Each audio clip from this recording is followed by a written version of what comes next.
சில பேருக்கு இது எங்கேயோ பார்த்த மாதிரி இருக்கும், சில பேருக்கு இது புதுசாக இருக்கும். எங்கே இருக்கேன்னு பார்த்தீங்கன்னா சென்னையில் இருக்கக்கூடிய விஜிபியில் தான் இருக்கும். விஜிபியில் பார்த்தீங்க அப்படின்னா நிறைய விதமான ரைட்ஸ் இருந்துச்சு. நாங்கள் எதையுமே மிஸ் பண்ணலை. எல்லா ரைட்ஸ்லேயுமே சூப்பராக விளையாண்டு கலக்கணும்.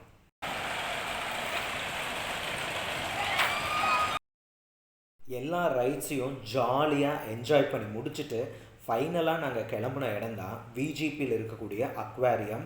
உண்மையாகவே ஃபாரினில் மட்டும் இல்லை, நம்ம சென்னையில் கூட சூப்பரான அக்வாரியம் இருக்குது.